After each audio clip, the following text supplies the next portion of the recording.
decidiu seguir outro caminho, fugiu dos braços do Senhor.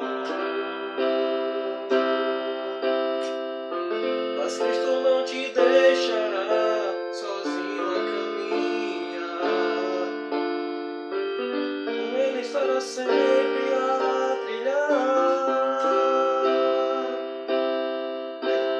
Haverá uma festa no céu quando você se entregar. Cristo vai te amparar.